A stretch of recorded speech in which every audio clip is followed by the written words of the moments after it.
undangan yang berbahagia. Hati manusia laksana tanah yang tandus di pegunungan yang tinggi. Semakin dirawat, dijaga, disiram, serta dipupuk, maka semakin suburlah tanahnya dan akan mudah ditanami. Namun, jika tak dirawat dan dijaga, maka bertambah keras dan tanduslah tanahnya. Maka oleh karenanya, marilah kita sirami hati kita dengan menyimak tausiah dan nasihat yang akan disampaikan oleh Tuan Guru kita, Bapak Kiai Haji Nur Khalis. Kepada beliau dengan segala hormat disilakan.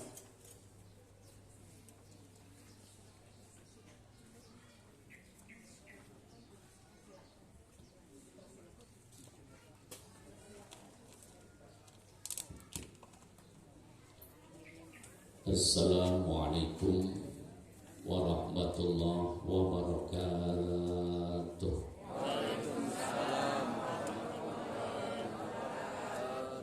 A'udzu billahi minasyaitonir rajim. Bismillahirrahmanirrahim. Alhamdulillahirabbil alamin. Alladzi ja'ala silahur rahim silahur rahmah wa qati'ur rahim qati'ur rahmah. Walladzi innahu min Sulaimana wa innahu bismillahirrahmanirrahim. Alla ta'lu alayya wa'tuni muslimin. Asyhadu an la ilaha illallah wa asyhadu anna Muhammadan abduhu wa rasuluh. Syahadatan tundina qaila kulla azab wal baliyah. Allahumma salli wa sallim ala sayyidina Muhammadin salatan tunjina biha min jamil ahwali wal afat wa tahdilana biha jami'il hajat wa tutahhiruna biha min jami'is sayyi'at wa tarfa'una biha 'indaka a'la darajat wa tuballighuna biha aqsal ghayat min jamil khairati fil hayati wa ba'dal mamat wa 'ala alihi wa sahbihi wa baraka wa sallam. Amma ba'du. Hadratul mukarramin, para alim ulama segenap DKM, seluruh masjid yang tergabung di dalam taklim majlis Syifaul Qulub yang insyaallah semuanya dimuliakan oleh Allah Subhanahu wa taala, dan segenap panitia penyelenggara kegiatan silaturahim halal bil halal majlis taklim Syifaul Qulub yang insyaallah semuanya dirahmati Allah, Bapak Ibu jamaah sekalian yang tanpa kami sebutkan satu persatu, tanpa mengurangi rasa ta'zim dan hormat kami. Mari kita sama-sama merendahkan hati kita di hadapan Allah Subhanahu wa taala, memohon ridhonya Allah dari sisa kehidupan kita. Semoga kebaikannya makbul, kesalahannya diampuni oleh Allah Subhanahu wa taala. Dirinya, keluarganya, putra-putrinya, istrinya, suaminya, anak keturunannya, orang tuanya, semoga ditulis oleh Allah sebagai hamba-hamba yang sholih-sholihah, hamba-hamba yang kelak ditulis sebagai hamba yang husnul khatimah min ahlil jannah. Dan mohon kepada Allah semoga segenap hajat, tujuan, doa, zikir, ibadah kita semoga makbul di sisi Allah, mustajabah, diijabah oleh Allah Subhanahu wa taala. Dengan wasilah kita sama-sama ta'zim, bertahmid kehadirat Allah dengan wasilah kalimah tahmid, alhamdulillahi rabbil alamin. Salawat teriring salam mari kita sanjungkan keriban baginda Nabi sallallahu alaihi wasallam. Semoga kita mendapatkan syafaat beliau di dunia wal akhirah. Amin ya rabbal alamin. Ibu bapak jamaah rahimakumullah, silahurrahim ya. Jadi silahurrahim itu terdiri dari dua kata. Silah nyambung, rahim itu kasih sayang. Yang dimaksud adalah kandungan. Rasul sallallahu alaihi wasallam menyatakan silahurrahim silahurrahmah. Menyambung tali silahurrahim itu menjadi penyambung tali rahmatnya Allah Subhanahu wa ta'ala. Sebaliknya qati'ur rahim, qati'ur rahmah. Memutus silahurrahim itu menjadi pemutus daripada rahmatnya Allah Subhanahu wa ta'ala. Hal itu ditegaskan di dalam Al-Qur'an, a'udzubillahi minasyaitonirrajim. Fahal asaitum in tawalaitum an tufsidu fil ardi faqutati'u arhamakum. Fatuqatti'u arhamakum.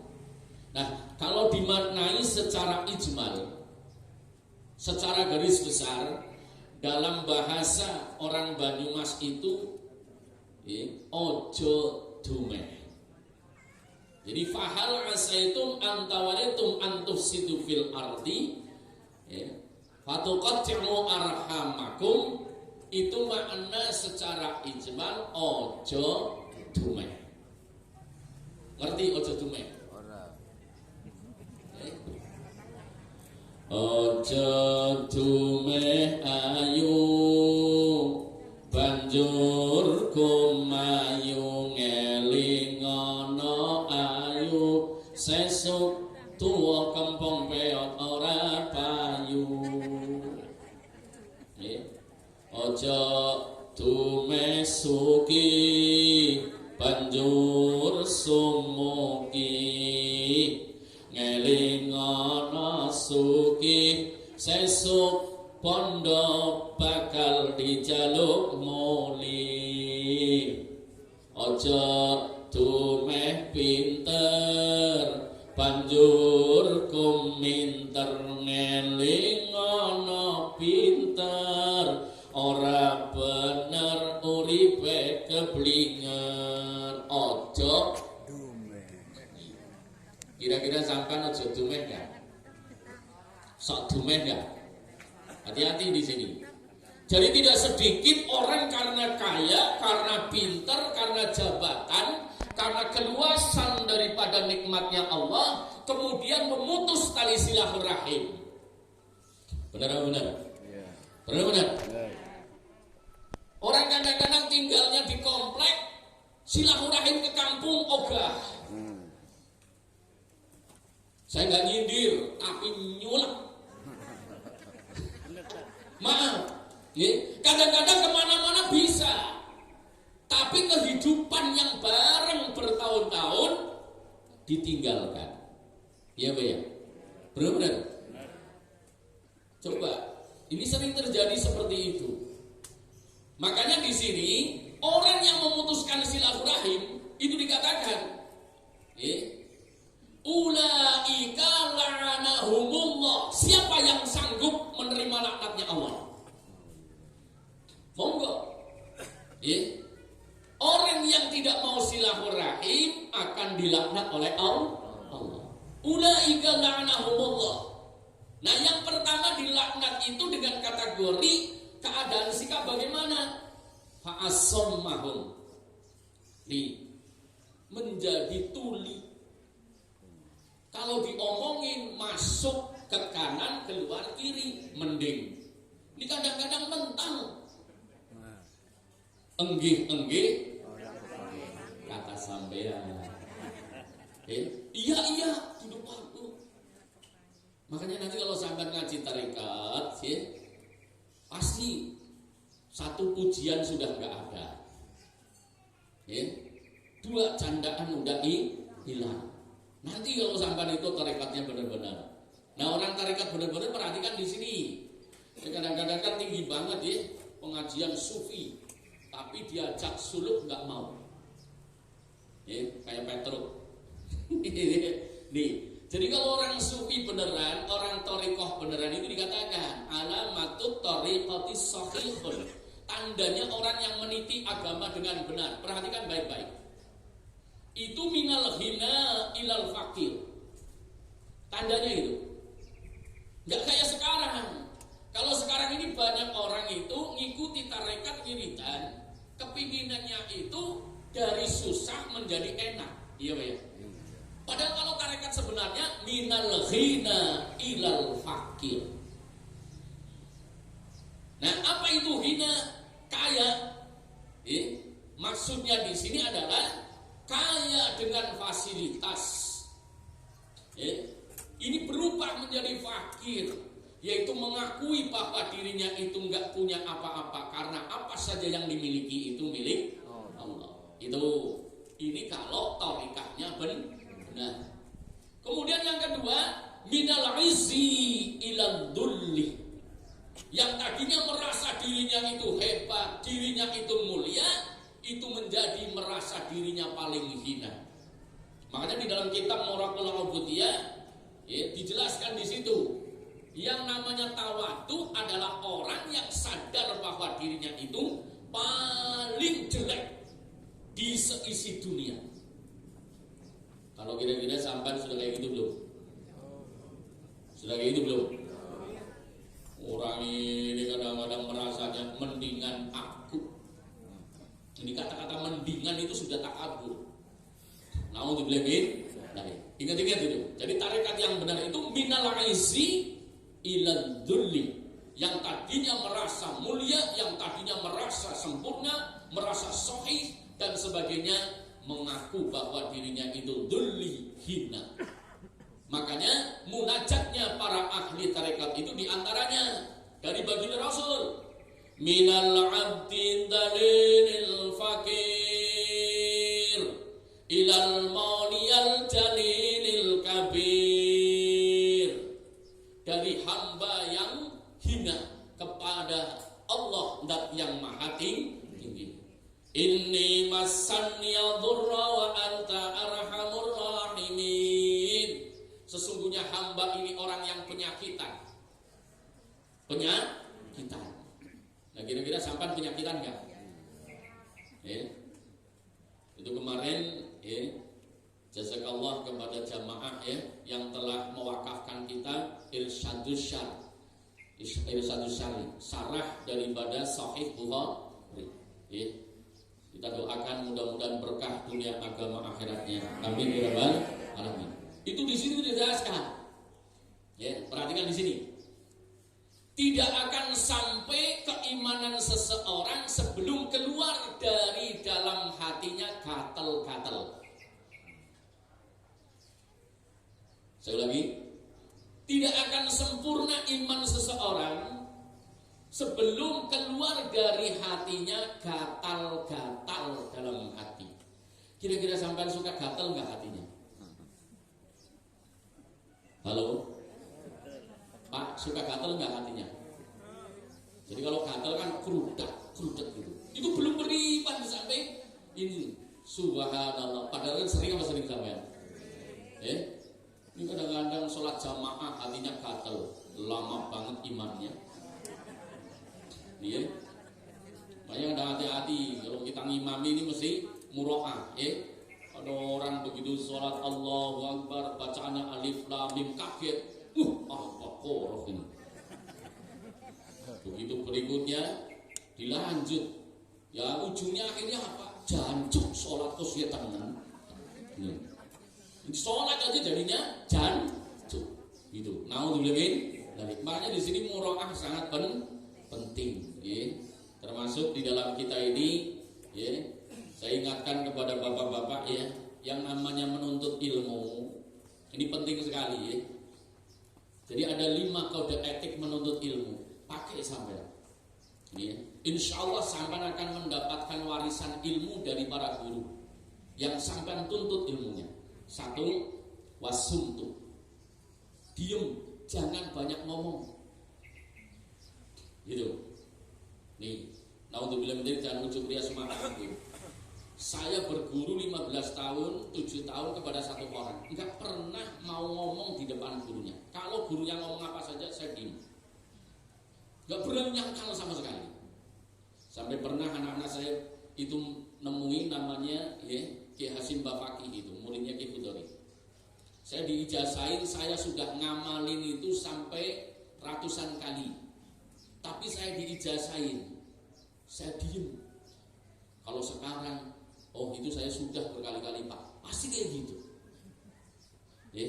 Karena apa? Maaf ya, jangan pada kesinggung ya. Zaman akhir ini banyak sekali madhab somong boy. Kemudian ngeyel dia, kemudian sok dia. Jadi madhab itu banyak banget itu. Nah untuk lebih, makanya sampai kalau berguru kepengin berhasil, ingat-ingat satu, wasuntu, diam. Makanya sampai diam, masakan udah disiapin aja. Diam. Wasuntu. Kemudian yang kedua, wasma'u, dengerin. Karena banyak orang masuk neraka karena nggak mau dengar. Coba sampai tengok surat Al-Mulk. Wa qalu law kunna nasma'u aw naqilu ma kunna fi ashabis sa'ir. Penghuni neraka menyatakan, andai kata dulu aku mau mendengar, mau berpikir, maka aku tidak akan masuk neraka. Makanya nih ibu-ibu perhatikan, ini biasanya ibu-ibu kalau laki-laki ngomong 1, ibu-ibu ngomong 5. Iya. Benar-benar? Benar. 10 mana katanya ya. Tambah itu. Ini kadang-kadang emak-emak sama putra-putrinya ya, ini kadang-kadang kebanyakan ceramah, padahal nggak ada amplopnya. Nih pagi-pagi ceramah, siang dikit pidato, malam-malam seminar. Akhirnya mendapat julukan gelar ngeyel liah alias al cerewet.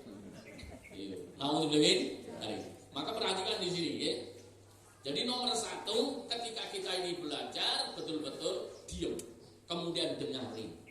Karena orang kalau mau mendengar dengan teliti pasti akan mendapat hikmah. Buktinya Al-Qur'an. Wa qalu law kunna nasma'u aw naqilu. Kalau sudah dengar dipikirin. Ini kadang-kadang ya benar betul gitu ya. Tapi saya nggak mau ngatain aki-aki gitu ya. Tadi dikatakan katanya lahir duluan. Ini kadang-kadang saya omongin kayak gini, iya, lo kok gak nyambung. Ini maaf ya, saya sampaikan di sini. Riyadhah setiap bulan suci Ramadan itu termasuk bagian suluknya majelis taklim Syifaul Ulum. Ingat-ingat. Suluk itu apa? Prosesi mendekatkan diri kepada Allah dengan mujahadah. Rungokno ibu kupinge. Ini sebulan makan bareng, ada yang bercanda ya. Temennya lagi zikir pasangi pisang, la ilaha illallah, gitu ya. Ya walaupun berzikirnya nggak apa-apa. Kata kiai saya perlu hiburan juga. Ini ada yang kadang-kadang gitu ya, ngantuk gitu ya, ngantuk saya bentak, la ilaha illallah langsung, tapi nggak bunyi cuma ada. Lu nggak percaya silakan gitu ya. Lu itu bagian daripada apa? Istiqroh, gitu ya. Larut dalam lautan dingin. Ada yang dibentak itu ya. Jadi nggak ngomong cuma gitu doang. Langsung. Ada. Ya benar-benar gitu ya. Ya kadang-kadang ya ustaznya juga gitu. Yang geplek lagi kemarin di tempat pasar hijau kirain itu bunyi tak geplek malah kayu kandel. Aduh. Gini, kalau dulu itu kalau saya zikir itu, Pak Haji ini saya siapin kaleng. Jadi yang begitu ngantuk saya sabet dia langsung kayak kuda. Ya memang seperti itu. Kenapa? Tapi nyabetnya nggak sembarangan ya. Sembari kita mohon kepada Allah, Allahumma bidurbi qalbi jama'atana akhrijna kulla syarri minal qulub bihin. Ya Allah, aku pukul hatinya semoga keluar semua kotoran dari lubuk hatinya. Tuh. Jadi ketika di sini Bapak Ibu, karena maaf ya. Jadi di dalam kitab namanya Ayyuhal Walad dikatakan nih, ketidakberhasilan orang menuntut ilmu yadunnu anin nafsihi min ahlil ilmi walakin talabal ilmi fi saati qalilah. Jadi orang itu sudah menganggap dirinya hebat padahal belajarnya baru sebentar. Di kadang-kadang ya, besok bulan puasa, akhir daripada ruah ngapalin suratan, kemudian naik jadi imam. Udah kayak imam besar. Padahal baru ngapa? Ya maaf, jangan pada kesinggung. Nih mau dibilang tadi. Ya, makanya sering terjadi ya, ngimami itu tanpa muraah. Muraah itu apa? Enggak mikir siapa yang di bawah. Ada yang cepet banget sampai gumoh. Ada yang pelan banget sampai tidur. Ada yang saking pelannya jamaahnya itu sampai geleor tidur. Ada yang kecepetan sampai itu. Kenapa? Karena nggak sadar yang di bawah itu penumpangnya apa. Ini makanya muraah itu sangat penting. Jadi kembali lagi Bapak Ibu, menuntut ilmu itu satu wasuntuk, diam. Setelah diam wasma'u, mendengarkan. Kemudian yang ketiga wa'lamu, berusaha mengetahui, mempelajari. Jangan hanya cuma dipelajari saja. Watafahum, yang keempat. Baru wa'amalan, yang kelima. Gitu. Kalau saya nukil bahasanya Habib Hussein almarhum. Jadi kalau masalah ilmu itu seperti makanan, ya, dikunyah dilepeh sampai apal betul rasanya. Nih, makanya orang menuntut ilmu di samping 5 itu dibutuhkan 3 hal untuk dihindari. Kemarin saya bahas di Masjid Tuba. Kasal, malal, tulul, amal. Ini penyakitnya orang nyari ilmu, penyakit